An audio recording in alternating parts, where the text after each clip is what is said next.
নমস্কার, from kitchen USA এর তরফ থেকে স্বাগত আপনাদের। আপনারা ভালো আছেন, আশা করি সুস্থ আছেন, আনন্দে আছেন, মঙ্গল মতো আছেন। আজকে আমাদের ফ্রম কিচেন ইউএসএ কিচেনে যেটা আমরা করব সেটা হচ্ছে পুদিনা পাতার চাটনি এবং শরবত। আমাদের বাগানে অনেক পুদিনা গাছ আছে এবং সেই পুদিনা গাছ আমাদের পাড়ায় যারা নন বেঙ্গলি আছেন তারা নিয়ে যান এবং খুব আনন্দ করে তারা নানান রকমের চাটনি এবং সস এরকম ধরনের জিনিস তৈরি করেন এবং তাদের তৈরি করা সেই পুদিনার চাটনি সস আমি খেয়েছি এবং ওরা খুব খুশি আমাদের এই বাগানের পুদিনার হয় বলে। তা আপনাদেরও সেই পুদিনা পাতার চাটনি দেখাবো এবং তাই দিয়ে শরবত, কারণ কলকাতায় শুনেছি প্রচণ্ড গরম যাচ্ছে, এখানেও গরম, কিন্তু বাড়ির ভেতরে আমরা গরমটা বুঝতে পারি না। বললে হয়তো বিশ্বাস করবেন না, আমি এখনও ঘরের মধ্যে সোয়েটার পরি, অনেক সময় তা দেখবেন, এটা ঠান্ডার জন্য ভেতরে।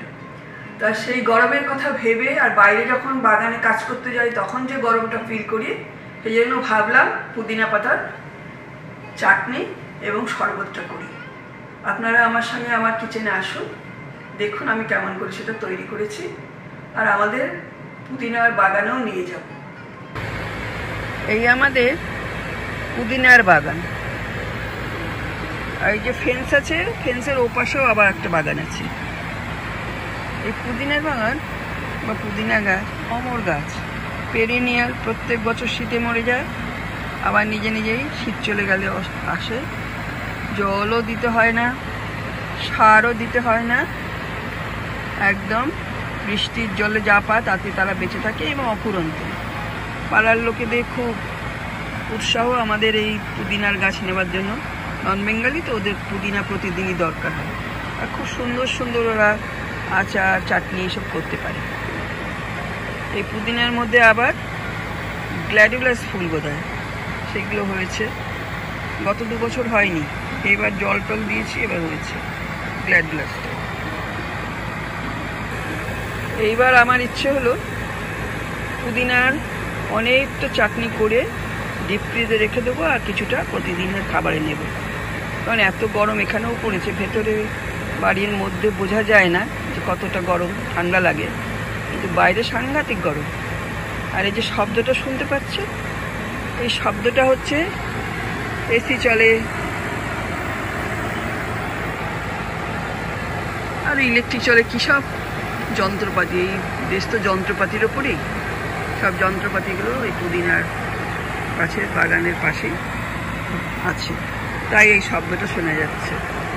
যেটা লাগবে আমার, এই পুদিনাগুলো পাতাগুলো শুধু নিয়েছি, ডাঁটি নয়, নিয়ে ছাড়িয়ে রেখেছি, 4-5 বার করে ধুয়েছি, ধুয়ে রেখেছি।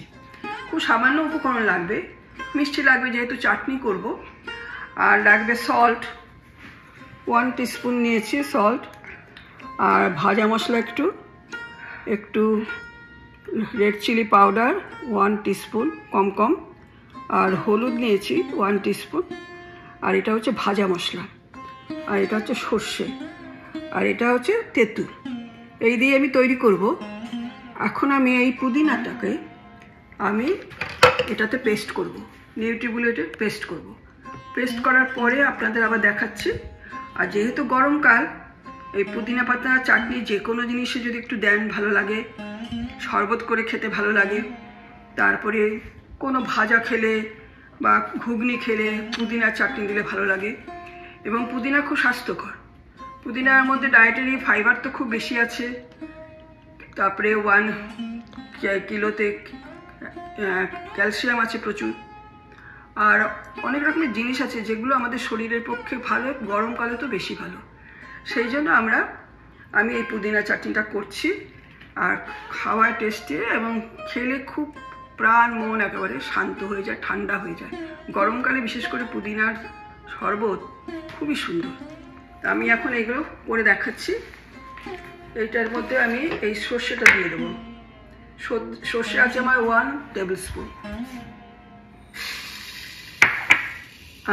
আর এইগুলো আমি দিয়ে দিচ্ছি, তারপরে করে আপনাদের দেখাচ্ছি।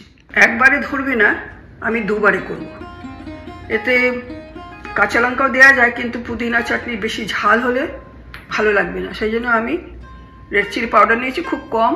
সবটাও লাগবে কিনা পেস্টটা হলে বুঝতে পারবো। এখন আমি এটা পেস্ট করছি।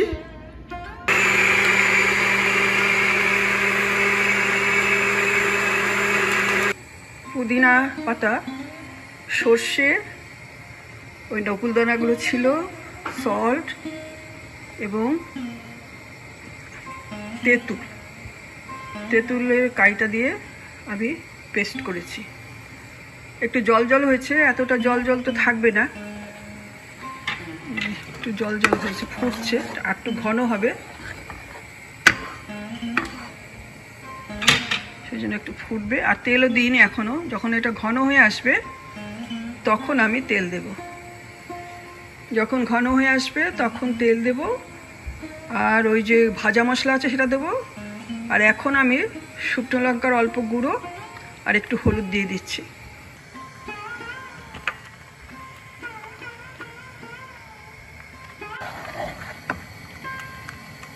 খুব একটা জল জল থাকবে না, একটু ঘনর দিকেই থাকবে। আমি যেহেতু একটু জল দিয়েছি, কারণ সর্ষে ছিল তো, এটা একটু মেটাবার জন্য। এখন আমি দিয়ে দিচ্ছি এই যে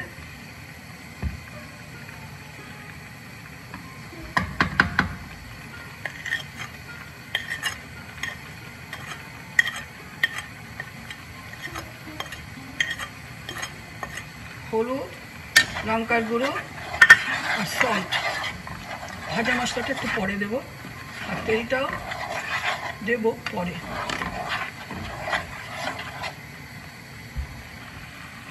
এবার ভাজা মশলাটা দিয়ে দিচ্ছি।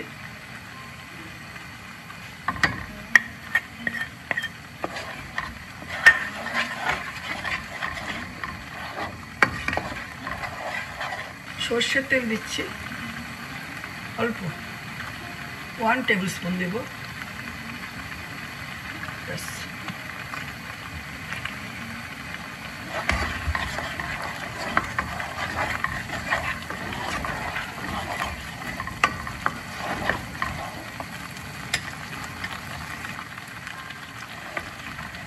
আমার হয়ে গেছে। খুব জল জল থাকবে না, শুকনোই থাকবে। এমনিতেই আগে করেছি অনেকবার, এবার আপনাদের জন্য করলাম, আপনারা এভাবে করবেন। আর আমি এর সঙ্গে পুদিনা দিয়ে 2 গ্লাস শরবতও করব। শরবতটা আমি মিষ্টি নুন দিয়ে ফ্রিজে রেখে দিয়েছিলাম ঠান্ডা হওয়ার জন্য। এখন এর মধ্যে আমি একটু লেবুর রস দেব, লেবুর রস দিচ্ছি।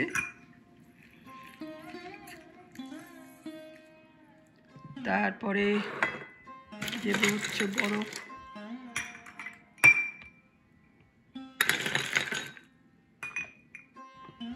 এবার আমি একটু পুদিনার চাটনি মিশিয়ে দিচ্ছি, বেশি দেব না, গন্ধটাই দরকার। 1/2 টেবিল স্পুন দিলাম।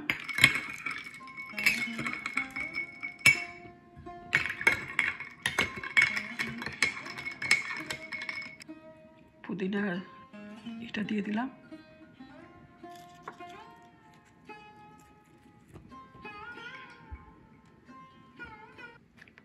পুদিনার চাটনি দিয়ে শরবত, ঠান্ডা শরবত, পুদিনার চাটনি। আপনাদের যদি গাছ লাগাবার শখ থাকে, পুদিনা গাছ লাগাবেন। অমর গাছ, পেরেনিয়াল, মরে গেলেও আবার উঠবে জল দিলেই। আর গরমের দেশে তো থাকবেই, উঠেই থাকবে, মরবে না। এখানে শীতকালে মরে যায়, আবার নিজে থেকে ওঠে, এবং কোনো যত্ন করতে হয় না, জলও দেওয়ার দরকার নেই। বৃষ্টির জল মাঝে মাঝে পায়, তাতেই অপর্যাপ্ত হয়ে যায়। আপনারা পুদিনা গাছ লাগাবেন, এইভাবে চাটনি করবেন, দেখবেন শরীরটা শান্ত থাকবে। কারণ আমাদের দেশ তো গরমের দেশ, তাই পুদিনা চাটনি দিয়ে শরবত করে খেলে, শরবতটা দেখতেও ভালো হয়, সবুজ কালারে। সবুজ তো গরমের শরীর, চোখের মনে শান্তি দেয়, শরবতটা আরও ভালো দেবে। ঠিক আছে, ভালো থাকবেন। যদি ভালো লাগে আমাদের এই পুদিনার চাটনি করা, শরবত করা, তাহলে অবশ্যই লাইক করবেন, কমেন্ট করবেন, সাবস্ক্রাইব করবেন, এবং আপনারা বেল বাটনটা ক্লিক করবেন। তাহলে আমাদের সব কিছুই আপনাদের কাছে পৌঁছে যাবে। আর অনেক খাবার রান্না হারিয়ে গেছে আমাদের মা ঠাকুমাদের রান্না, যেগুলো এখন আর হয় না। সেইগুলো মাঝে মাঝে আমি করি, আপনারা দেখবেন, যদি ভালো লাগে অবশ্যই ক্লিক করবেন।